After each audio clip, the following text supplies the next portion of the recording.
Hello,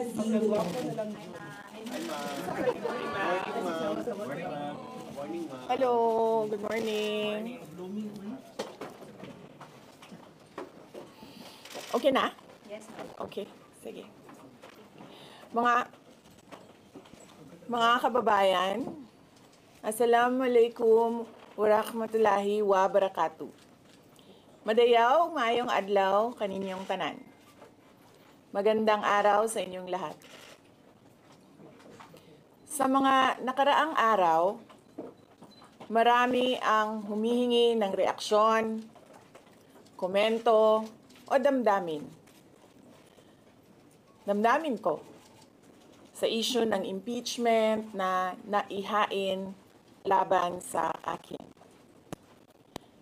Sa kabila ng aking mga naging pahayag ukol sa planong impeachment sa mga nakaraan na buwan, ang tanging masasabi ko na lamang sa puntong ito ay God save the Philippines. Bukod dito, nais ko na lang ipaabot ang aking taus-pusong pasasalamat sa mga kababayan na patuloy na nagdarasal, sumusuporta, nagtitiwala, at patuloy na nagmamahal sa akin. Manalig kayo dahil sa taong bayan ang tagumpay. Syukran. I know, right? Braille. 3 questions, no follow-up. Okay. Oh. How are you? Ay, ayoko na. I'm okay. You've seen the list of those who signed, ma'am? Oo. Marami doon, mga inaanak, mga kumpare, mga nanghiling suporta sa inyo. What's your reaction? Sabi kasi, ito lang daw basahin ko. Promise me lang, isa na yun. So, how are you preparing for this? We've already started preparing the moment Franz Castro announced the impeachment plans, which was November of 2023. So November of 2023, there were already lawyers doing their work for the impeachment. So, we leave it to the lawyers. Resignation is not an option. Resignation is not an option. Wala pa tayo doon, ma'am. Masyado pang malayo yung mga ganyan na mga bagay. Nandun pa lang tayo sa pagbabasa ng actually, ma'am, wala pa tayo doon dahil yung mga abogado lang yung nagtatrabaho. Hindi ko talaga alam kung anong ginagawa nila. But I have a meeting with them. Going back to the president, the president said he has nothing to do with the impeachment. Do you believe that? I do not want to answer that question. Next. Ma'am, confirm po ba na si dating Pangulo Rodrigo Duterte ay isa sa mga abogado niyo para sa impeachment? I do not want to answer that question. Yes, ma'am. Nakikita niyo po ba na may hahalin tulad ng sitwasyon ngayon ng bansa sa 1984 ni George Orwell? I do not want to answer that question. Last. Na yung mga kaalyado, nanghiling suporta, mga inaanak, mga kumpare, kumari, sila yung mga pumirma sa inyo. Paniwala ko lang, no, if you have to explain or defend your signature in a yes petition for impeachment, then you feel that you have done something wrong. Kasi kung wala ka namang ginawang mali, bakit mo i-defend yung pirma mo? Ma'am, So yun yung paniwala ko. okay. Ma'am, naniniwala po ba kayo na may gumalaw po for the impeachment? May gumalaw po na parang money involved? I do not want to answer that question. Yes. Ma'am, will you be endorsing senators, lalo na po sa PDP slates, especially that may possibility na mag-overlap yung trial sa next Congress? Hindi pa namin napapag-usapan kung ano yung gagawin ko for the upcoming campaign and election. Pero nasabi ko na noon na patuloy yung trabaho namin, and isa sa mga trabaho namin ay gusto namin tumulong sa Commission on Elections in voter education, particularly yung wag mo ibenta yung boto mo, wag gumamit ng dahas during campaign and election day, yung mga ganon. Ma'am, payo niyo na lang po sa ating mga kababayan sa nangyayari po ngayon sa ating bansa. Yes, sabi ko nga kanina sa statement ko sa ating mga kababayan na patuloy na sumusuporta, nagmamahal, nagdarasal, napakahalaga nun, ay manalig lang sila dahil sa taong bayan ang tagumpay. Bibing, anong nag-blooming daw patapos na mo yan? Nganong naaka diri sa Manila na taga Davao man ka? Valentine's Day. Ma'am, Yes sir. Ma'am, sabi niyo po late last year pa lang nagpe-prepare na kayo para dito. Pwede po i-brief niyo kung right now po after i-transmit sa Senate, saan na po yung preparation? May legal team na po ba and nasaan na po? Well, may meeting kami mamayang hapon dahil nag-meeting sila kahapon. Hindi ako sumali. So merong briefing, legal briefing mamaya ang mga lawyers. So I will know more this afternoon. Can you name some of the prominent members of your Pakikita nyo na yan pagpasok nila ng kanilang entry of appearance. Ma'am, tuloy po ang trabaho kahit may pinaghahandaan po kayo impeachment. Yes sir. Opo. Kakatapos lang po ng planning conference ng Office of the Vice President. So we did it last Tuesday, Wednesday, and Thursday para po sa 2025 and 2026. Ma'am, for 2025, may mga maapektuhan ba na programs ng OVP? Yes, nag-announce na kami na wala kaming wala kaming burial and medical assistance dahil tinanggal yung line na yon sa budget. So hindi ka na pwede maglagay ng budget How doon. about the other programs, ma'am? Tutuloy siya. How confident are you that you won't be convicted in the impeachment court? Wala pa tayo. Masyadong pang malayo yan, ma'am. Wala pa tayo. Hindi pa natin ina-assess. Sa BP part, number 1 for impeachment. Have you talked to Nagtanong ka na ba Yes. But kanina? Sige, ikaw. Ma'am, you said before na you're seriously considering to run for 2028. Now na may impeachment na, are you more decided to run in 2028? Okay. So wala pa tayo dyan. Wala pa tayo dyan. But nasabi ko naman di ba, paulit-ulit kung we are seriously considering that. But it's difficult to decide without numbers. So, kailangan malaman yung surveys and numbers. Sa next year pa yun. Oo. Ma'am, pero ma'am, sa tingin niyo ba, ma'am? Sir, nagtanong ka na? Sir, yes, sir. What are you concerned na yung possible consequence that you can be disqualified from public office kung magkaroon na ng conviction? Yes, sir. Oo. Alam ko po yung penalties ng impeachment. And the moment na nag-resign ako sa Department of Education, before ako nag-resign sa Department of Education, pinag-isipan ko na lahat yan. Ma'am, sa ngayon ba, masasabi ninyo na lalo pa kayong nainganyo na ituloy ang pagtakbo sa 2028 presidential election?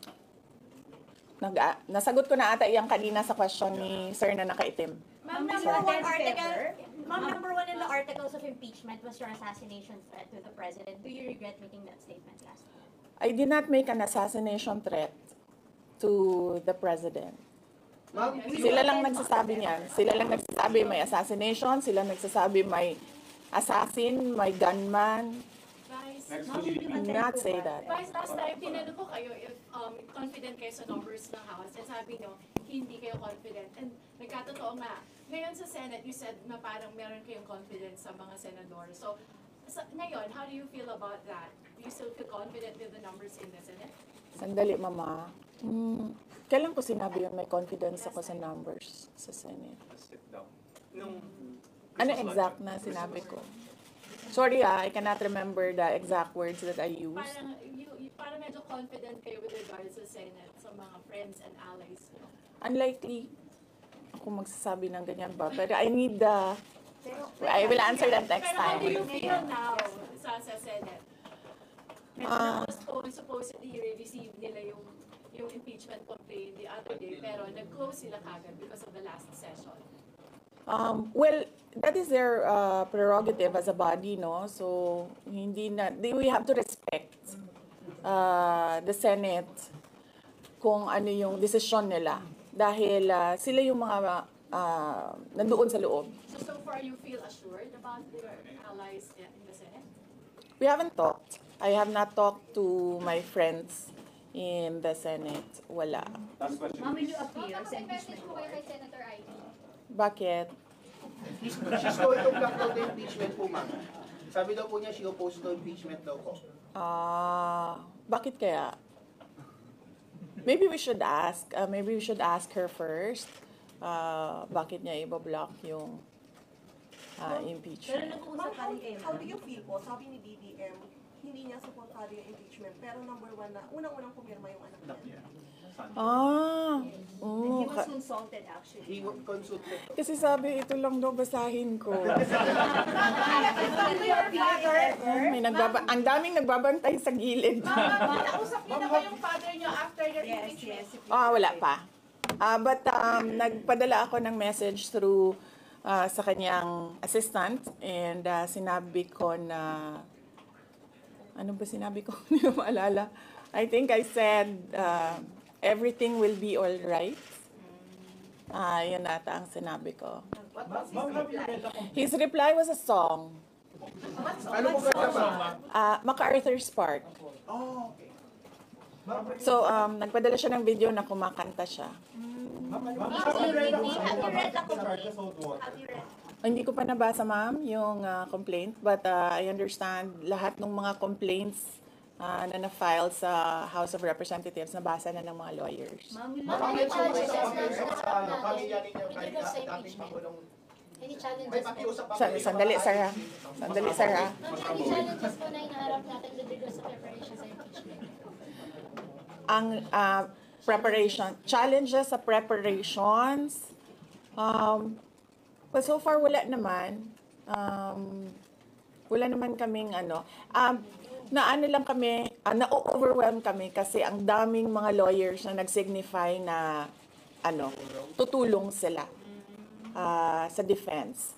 So, ngayon ay pinag-uusapan on how to go about it na makuha lahat ng kanilang commitment of support at makatulong din sila sa pag-iisip kung ano yung gagawin sa defense. Nagtanong ka na, ma'am? Wala pa. Sige, ma'am. At least who will lead the defense? Sabihan ko na lang sila na mag-announce na sila kung gusto na nila mag-announce. Pero yung father nyo kasama pa rin? Kasi sabi nyo before, your father would be helping also. Well, he is welcome. He is a lawyer. So he is welcome to give his advice, input in the defense.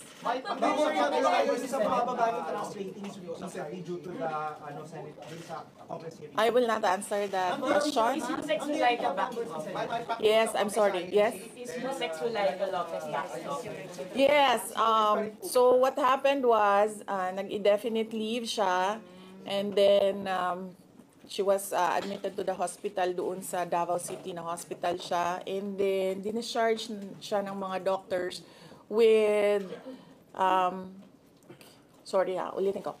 Si Yusek Zulaika Lopez, nag-indefinite leave siya after nung sa veterans hospital admission niya. Umuwi siya Davao, and then hospitalized siya doon. And then sabi ng doctors niya, we will discharge you but you have to come back ngayon ata, February, for further tests. And then bumalik siya for 1 day dito. Noong January, bumalik siya for 1 day dito sa Office of the Vice President, and she said na mag-leave siya for 2 months. And then I said yes, take the time that you need for your health. And then after a week, bumalik siya. Noong January, after a week, bumalik siya dito, and then she said, hindi ako mag-leave. So sabi ko, okay, welcome back. Ma'am, kamusta po sa INC? Meron ba pakikipag-usap kayo sa INC? Dahil sila po yung nag-rally against para wag ituloy yung impeachment.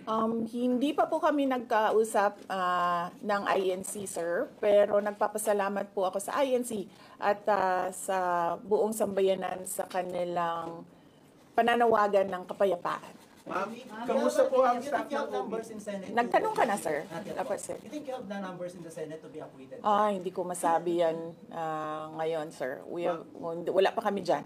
Ma'am, Nagtanong ka na, ma'am. Wala pa. Ma'am, would you consider former President Duterte to be your lead defense?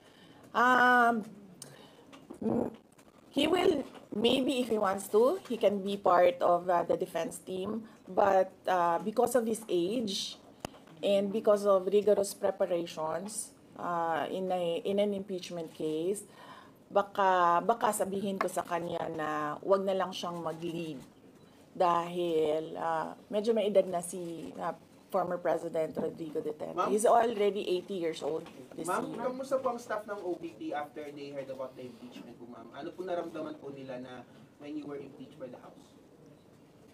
Ano po naramdaman ng staff ng OPP in general? Are they sad? Are they worried po ba, ma'am? Hindi ko alam nila na pinagtatawanan lang nila ako dito sa gilid kasi hindi daw ako sumunod. Sabi, basahin lang daw talaga ito. Ma'am, you will appear sa impeachment court, ma'am, if ever. Ha? Will you appear sa Okay. Kung pwede namang hindi, and I understand, pwede naman. Hindi na. Oo. Kasi baka ma-intimidate lang sila lahat sa presence ko doon. May mga plano po ba kayo para itulak ang pag-audit, lalo na po sa mga congressista natin na ginagamit ang pera o pondo ng gobyerno para sabdak propaganda against you? Hindi ko na muna sagutin yung tanong na yan ngayon, ma'am. Doon muna tayo sa God Save the Philippines. So, ma'am, will you dissuade or encourage your supporters in case they would go to the street to rally? Sa panahon ngayon, ma'am, na sobrang mahal ng presyo ng mga bilihin, lalong-lalo na ng pagkain, sasabihin ko sa mga supporters sa taong bayan na unahin muna nila ang trabaho and negosyo nila kesa sa mag-rally sila sa mga daan. Dahil marami o lahat tayo breadwinners. So merong mga bata or merong mga kapamilya na nagdedepende sa atin. At tayo naman ang social media capital ng buong mundo. Kung gusto talaga nilang magsalita at tumulong, doon na lang sila sa social media kung saan nakakatrabaho pa rin sila. Pero nagagawa nila kung ano yung nararamdaman nila na gusto nilang gawin.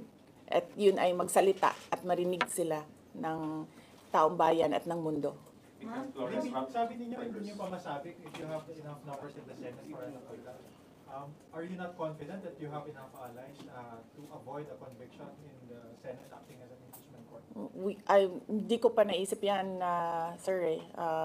I've not counted numbers of votes in the Senate, so we are not there yet. We are still, the legal team is still in the preparation of the defense and what we will do moving forward. Ma'am, do you feel betrayed? Maraming mga congressmen from Mindanao voted yes. 70%. Sorry for it. Do I feel betrayed? How do you feel ang daming taga Mindanao na congressmen? Actually, ma'am, wala akong feelings. Wala akong feelings about it. Kasi, kung napapansin nyo, wala naman kasi talaga akong barkada na politiko. I don't join their circles. But we are friends. Yes.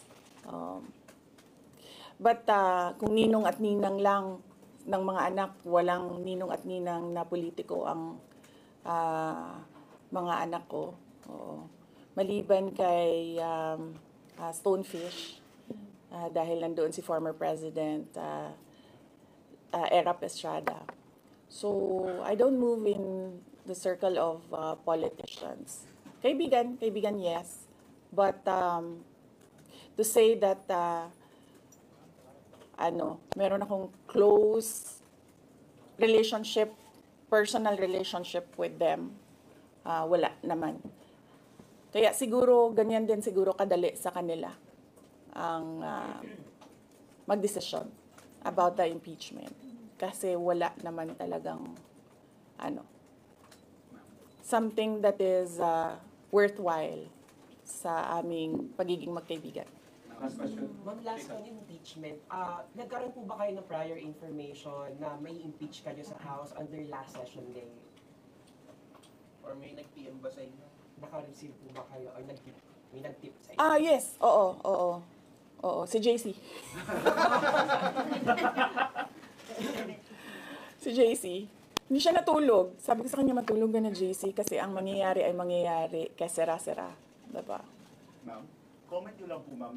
Alam ko matagal na ito, but the QC Prosecutor's Office ibinasura yung patong-patong na kaso against you. Yes. What was your initial reaction about that? And second po, any updates sa security details natin, ma'am? Tuloy po ba yung pag-hire po natin ng private security? Hindi ko nasasagutin yan, ha? Dun lang tayo sa God Save the Philippines. Okay. Ma'am, Okay. last na lang po ng on my end. Ma'am, you said God save the Philippines.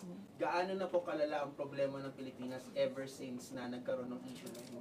Nagkaroon ng issue sa impeachment na ito? Parang ano po yung nakikita yung problem sa Philippines ngayon at bakit nila inuna itong impeachment na ito? Gaano kalala ang Pilipinas na pag-iwanan na tayo ng panahon at ng ating mga kapitbahay dito sa region at napag-iwanan na tayo ng mundo.